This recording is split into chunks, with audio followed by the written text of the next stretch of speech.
Shri Rajaram inter college Tariyari केराका Jaunpur संस्था के online कक्षा के पठन पाठन कार्यक्रम में सभी छात्राओं का स्वागत है। आज हम कक्षा 9 विषय सामाजिक विज्ञान अध्याय 2 भारत का भौतिक स्वरूप में बता रहे थे। इसमें अंतर हमने बता दिया, भारत के पूर्वी घाट तथा पश्चिमी घाट में क्या अंतर है, उत्तर भारत की नदियों तथा दक्षिण भारत की नदियों में अंतर स्पष्ट कीजिए, और पश्चिमी घाट पूर्वी घाट में अंतर स्पष्ट कीजिए, इसको भी बता दिए। तो अब इसमें आता है अत लघु उत्तरीय प्रश्न, जो छोटा वाला प्रश्न होता है उसको देखिएगा आप लोग।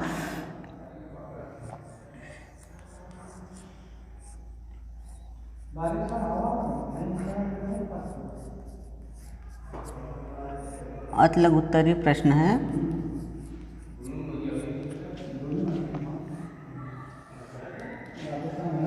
इसमें देखिएगा अत लघु उत्तरीय में जैसे पूछ देता है, पहला ही प्रश्न पूछ देता है भारत किस गोलार्ध में स्थित है। भारत किस गोलार्ध में स्थित है, तो गोलार्ध के हिसाब से देखिएगा, जैसे हमने आपको इससे पहले हमने बता दिया था, ये ग्लोब या पृथ्वी है, इस पर दो तरह की रेखाएं खींची जाती है। एक ऐसे पड़ी हुई जिसे हम अक्षांश रेखा कहते हैं, दूसरा ऐसे खड़ी हुई जिसे हम देशांतर रेखा कहते हैं। ऐसे खड़ी हुई जिसे हम देशांतर रेखा कहते हैं। पड़ी हुई रेखा को अक्षांश रेखा कहते हैं, खड़ी हुई रेखा को देशांतर रेखा कहते हैं। अब पड़ी हुई रेखा को अक्षांश रेखा, ग्लोब या पृथ्वी पूर्व से पश्चिम या पश्चिम से पूर्व खींची जाने वाली सभी क्षैतिज रेखा को, इसमें क्या, इसको क्या बोलते हैं, क्षैतिज रेखा को, सभी क्षैतिज रेखा को हम क्या कहते हैं, अक्षांश रेखा कहते हैं। उसी तरह से ग्लोब या पृथ्वी पर उत्तर से दक्षिण या दक्षिण से उत्तर खींची जाने वाली सभी लंबवत रेखा को, कैसी रेखा को, लंबवत रेखा को हम क्या कहते हैं, देशांतर रेखा कहते हैं। तो इसमें कह रहा है कि भारत किस गोलार्ध में स्थित है। आप यहाँ पर देखेंगे ये 0 डिग्री का है, कितने, 0 डिग्री का अक्षांश रेखा है, 0 डिग्री का देशांतर रेखा है। अब इसमें जब हम 0 डिग्री का अक्षांश रेखा को खींचे थे, उस समय हमने इसको नहीं खींचा था, मतलब ये 0 देशांतर को नहीं खींचा था, तो उस समय हमारा ग्लोब 2 भागों में बटा था। जैसे आपने यहाँ पर देख लीजिएगा, इस तरह से हल्का सा ऐसा यहाँ पे इस तरह से हमने 0 अंश का खींचा, तो इस तरह से खींच दिया, तो हमारा ग्लोब कितने भागों में बटा था, 2 भागों में। एक क्या है, उत्तरी गोलार्ध, दूसरा दक्षिणी गोलार्ध है, ठीक है। तो इसी तरह से जब हमने अक्षांश रेखा को खींचा तो उत्तरी गोलार्ध और दक्षिणी गोलार्ध में बढ़ गया। जब हमने इसको अक्षांश रेखा को हटा देते हैं, देशांतर रेखा को खींचते हैं, तो हमारा जो ग्लोब होता है पश्चिमी गोलार्ध और पूर्वी गोलार्ध में विभाजित हो जाता है। अर्थात कहने का मतलब है, जब हम अक्षांश रेखा को ग्लोब पर खींचते हैं तो अक्षांश 2 भागों में, मतलब 2 गोलार्धों में बांटता है। कौन सा है, एक उत्तरी दूसरा दक्षिणी। लेकिन जब देशांतर रेखा को खींचते हैं तो वह भी 2 गोलार्धों में बांटता है, एक पश्चिमी एक पूर्वी गोलार्ध में। तो अब पूछ रहा है कि भारत किस गोलार्ध में स्थित है। आप ये देखिएगा 0 डिग्री का अक्षांश रेखा यहाँ पे भी होगा, 1 2 3 4 5 6 7 8, यहाँ पे सपोज मानते हैं यहाँ से लेकर ये कर चली गई है, ये 8 अंश उत्तरी अक्षांश रेखा। इसके बाद यहाँ से चला गया है कहाँ, 37 अंश, कहाँ, मान लीजिए 37 अंश आपका यहाँ तक आ जाता है, ये 37 अंश उत्तरी अक्षांश यहाँ तक आ जाता है। अब इसमें कह रहा है कि ये 8 अंश उत्तरी अक्षांश से लेकर 37 अंश उत्तरी अक्षांश के 8 अंश 4 मिनट उत्तरी अक्षांश से लेकर 37 अंश 6 मिनट उत्तरी अक्षांश के बीच यहाँ हो गया। अब देखेंगे 68 अंश बता रहा है, ये 0 डिग्री से जाइए 10 20 30 40 50 60, ये यहाँ पे 68 सपोज मानते हैं, यहाँ से 68 डिग्री लेकर 68 डिग्री से लेकर 97 डिग्री 25 मिनट पूर्वी देशांतर के बीच भारत स्थित है। अर्थात आप देखेंगे भारत हमारा कहाँ, ये यहाँ पे स्थित है, देख लिए। तो अब प्रश्न आपका बन रहा है इसमें, भारत किस गोलार्ध में स्थित है। इसके हिसाब से देखिएगा, अक्षांश के हिसाब से देखा जाता है तो उत्तरी गोलार्ध में है, और देशांतर के हिसाब से देखा जाता है तो पूर्वी गोलार्ध में है। अर्थात प्रश्न आप देखिएगा यहाँ क्या है,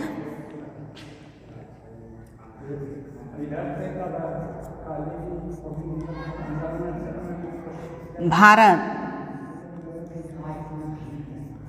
किस गोलार्ध में स्थित है।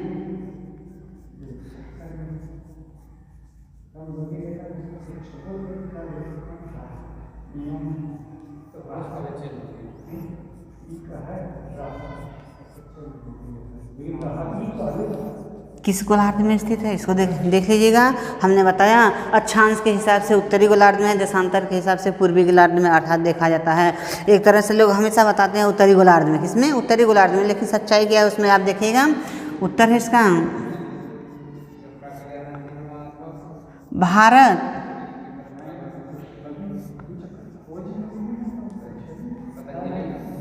उत्तरी पूर्वी गोलार्ध में स्थित है।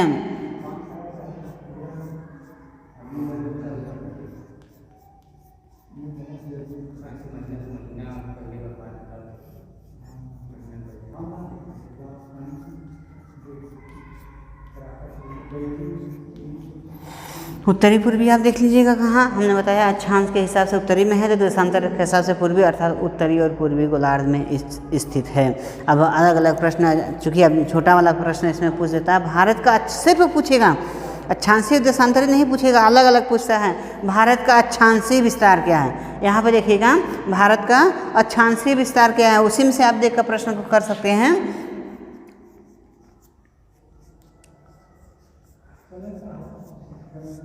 भारत का अक्षांशीय विस्तार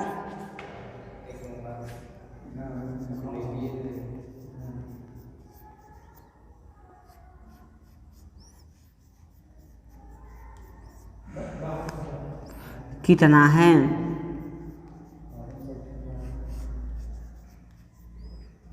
आपने हम पहले बता दिया था।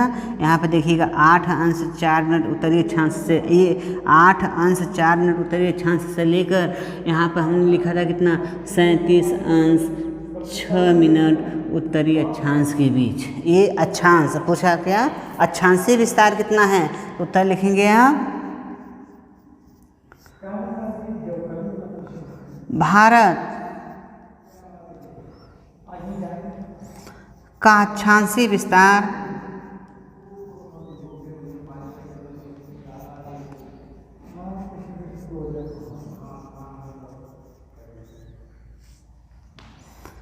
8 अंश 4 मिनट उत्तरी अक्षांश से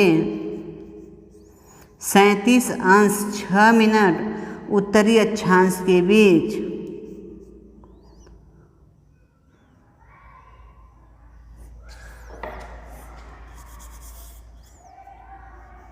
उत्तरी अक्षांश के बीच है।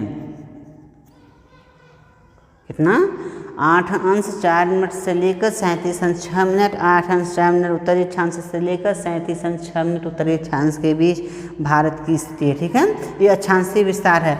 इसी तरह से पूछ देता है भारत के देशांतरीय विस्तार बताइए।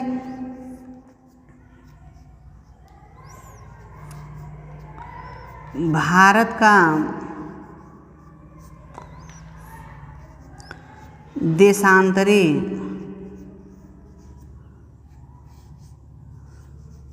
विस्तार कितना है,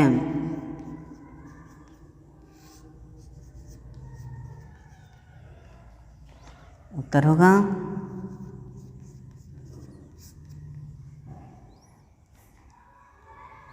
भारत 68 अंश 7 मिनट पूर्वी देशांतर से लेकर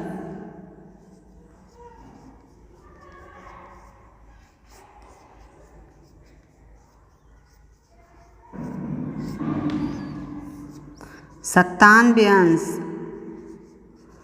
25 मिनट पूर्वी देशांतर के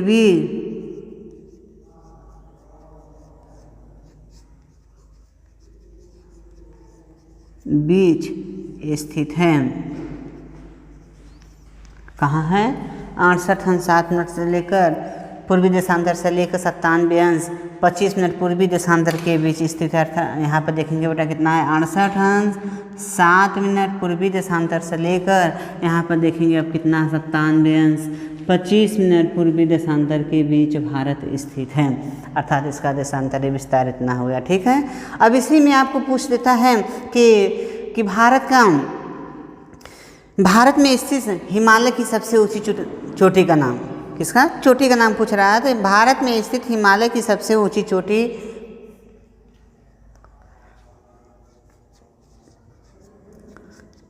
भारत में स्थित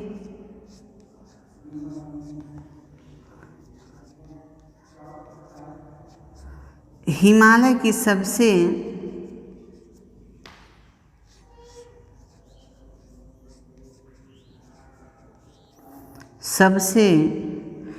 ऊंची चोटी का नाम बताइए।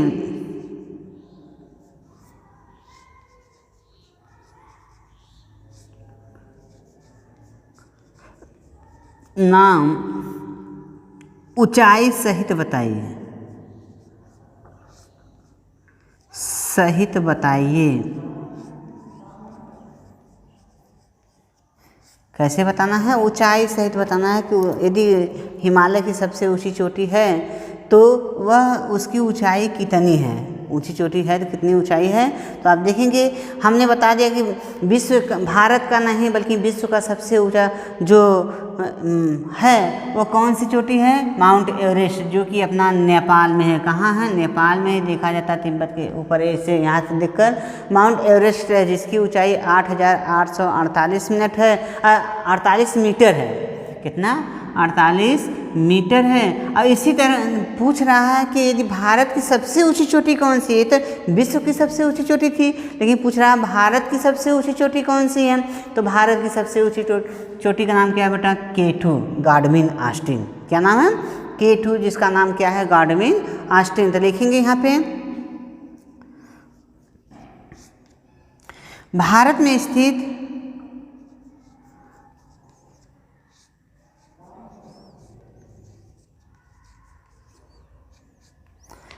हिमालय की सबसे ऊंची चोटी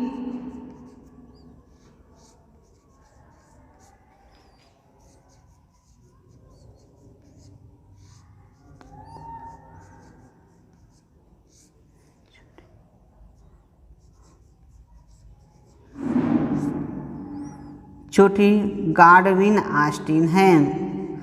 गाडविन ऑस्टिन, जिसे हम क्या कहते हैं? K2। क्या कहते हैं? गाडविन ऑस्टिन, जिसे हम K2 कहते हैं। K2 है, जिसकी ऊंचाई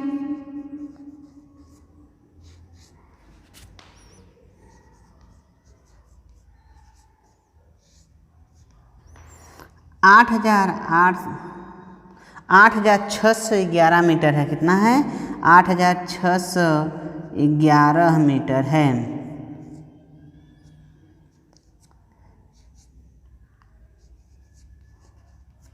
8,611 मीटर है। किसकी? आप देखिए भारत में पूछ रहा है कि सबसे ऊंची चोटी कौन सी है।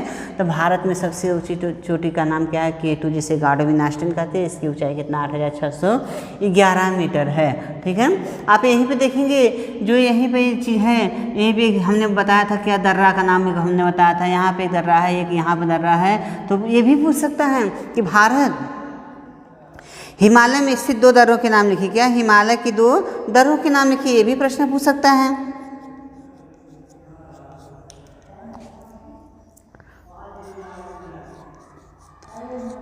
हिमालय में स्थित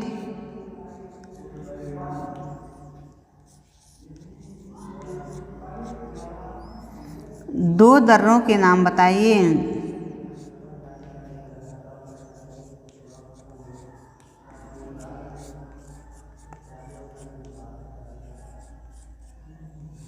दो दर्रों के नाम बताइए कि कहाँ पूछ रहा है? हिमालय। हिमालय आपका कहाँ है? यहाँ पर देखिएगा।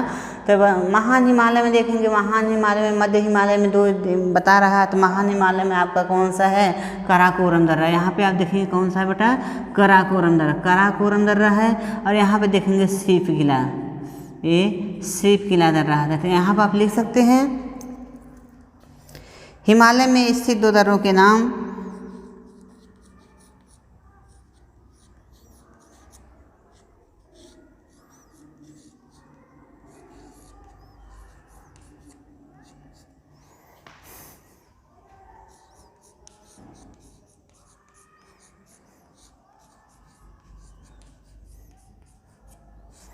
हिमालय में स्थित 2 दर्रों के नाम।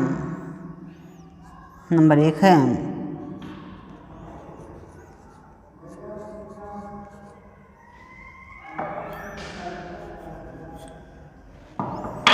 कराकोरम,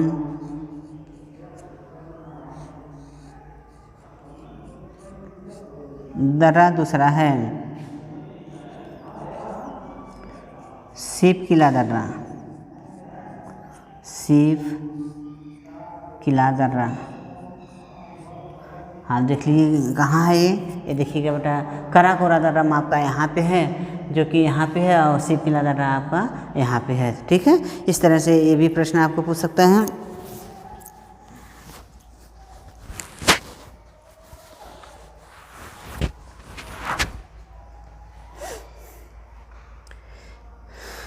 ये तो एक तरह से देखा जाता है तो उत्तरी हिमालय का है, तो इसी तरह से प्रश्न आपको दूसरा भी पूछ सकता है।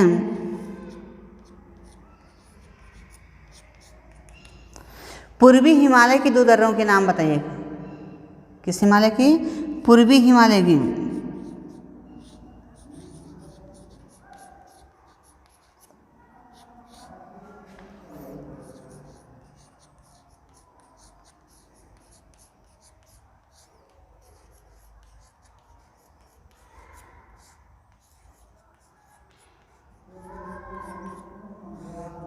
पूर्वी हिमालय आप देखेंगे ये उत्तरी हिमालय था, ऐसे ऐसे करके यहाँ तक ले पूर्वी हिमालय आता है। आप यहाँ पर देखेंगे ये जो होता है ये अरुणाचल प्रदेश है, यहाँ पर देखेंगे तो एक बोमडिला दर्रा पाया जाता है। यहाँ पर देखेंगे तो सिक्किम राज्य यहाँ पर है, तो यहाँ पर आप देखेंगे ये कौन सा है, ये हमारा यहाँ पे नाथुला दर्रा पाया जाता है। तो सिक्किम राज्य में कौन सा नाथुला दर्रा पाया जाता है, जबकि अरुणाचल प्रदेश राज्य में कौन सा बोमडिला दर्रा पाया जाता है। ठीक है, तो आप लिखेंगे यहाँ पे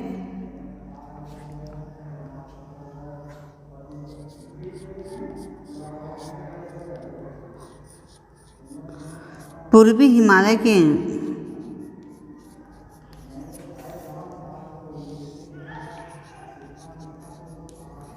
2 दर्रों के नाम।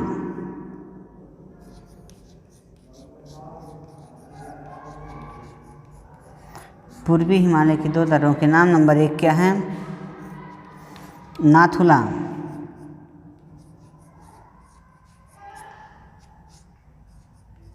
नाथुला दर्रा, जो कि कहाँ पाया जाता है? सिक्किम, सिक्किम राज्य में पाया जाता है। और दूसरा है बोमडिला,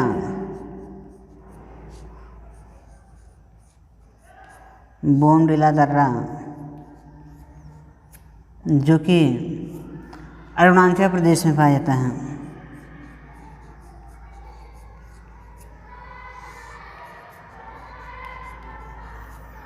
यहाँ पर देखेंगे ये जो है यहाँ पे अरुणाचल प्रदेश में बोमडिला दर्रा पाया जाता है, और सिक्किम में कहाँ है? सिक्किम में कौन सा है? नाथुला दर्रा स्थित है। ठीक है, इस तरह से जो है कि ये हम बता रहे थे आपसे कि अति लघु उत्तरी वाले प्रश्न में पूछ सकता है। ठीक है, तो इसमें अगला प्रश्न भी पूछ सकता है, अरब सागर में गिरने वाली नदियों के नाम बताइए। ये भी प्रश्न हो सकता है आपका। तो यहाँ पे देखिए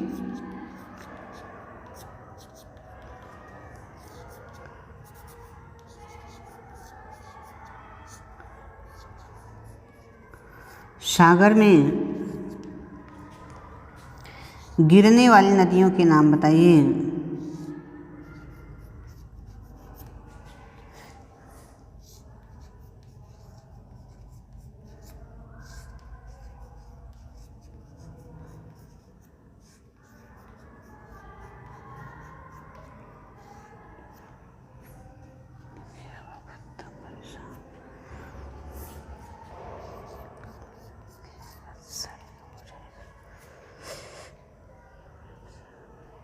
अरब सागर में गिरने वाली नदियों के नाम बताइए। अरब सागर में देखिएगा यहाँ पे आपका ये अरब सागर है, बंगाल की खाड़ी है। तो अरब सागर में कौन कौन सी नदी गिर रही है? यहाँ पे देखेंगे कौन कौन से, नर्मदा, ताप्ती, माही, साबरमती इत्यादि नदियाँ कहाँ गिरती है? अरब सागर में। तो लिखेंगे अरब सागर में गिरने वाली या मिलने वाली नदी अरब सागर में गिरने वाली नदियाँ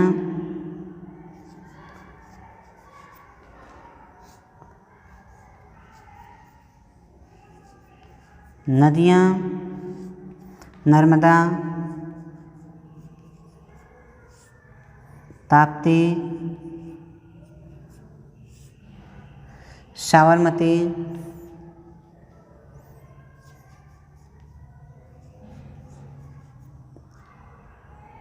मती तथा माही हैं।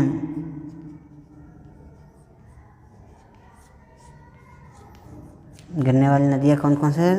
नर्मदा, ताप्ती, साबरमती तथा माही नदियाँ हैं। ठीक है, तो ये हमारे कहाँ, ये अरब सागर में गिरती हैं। ठीक है ना, आप यहाँ पे देखिएगा। और जितनी यहाँ पे होती हैं और जितनी भी नदियाँ होती हैं सब की सब कहाँ, बंगाल की खाड़ी में या बंगाल की खाड़ी में गिरती। कहने मतलब यहाँ पे गंगा, यमुना, घाघरा, गोमती, गंडक, कोसी, चंबल, बेतवा, सोन इत्यादि जितनी नदियाँ होती हैं सब की सब कहाँ, गंगा की सहायक नदी है, ये सब मिल के कहाँ जाती हैं, यहाँ पे आके जो है कि बंगाल की खाड़ी में जाती है। यहाँ से देखते हैं तिब्बत से निकलता हुआ जो आता है सांगपो के नाम से जानी जाती है। अरुणाचल प्रदेश में ब्रह्मपुत्र के नाम से जानी जाती है। फिर आगे बांग्लादेश में जो है कि जमुना के नाम से जानी जाती है ब्रह्मपुत्र नदी। ये भी जो है कि आकर यहाँ पे मिल जाती है। कहने मतलब जितनी भी नदियाँ होती हैं सबका पानी क्या होता है, सबका पानी लगभग अधिक से अधिक देखा जाता है तो पश्चिम से पूर्व की ओर बहता है। लेकिन 2-3 नदियाँ ऐसी हैं जिनका पानी किधर से किधर बहता है, आप देखेंगे पूर्व से पश्चिम बहती है। ये सब नदियाँ जो पश्चिम से पूर्व बहती हैं वो डेल्टा बनाती हैं, लेकिन जो पूर्व से पश्चिम की तरफ बहती हैं वह डेल्टा नहीं बनाती। क्या बनाती हैं? ज्वार, नदमुख या एस्चुअरी बनाती हैं। ठीक है।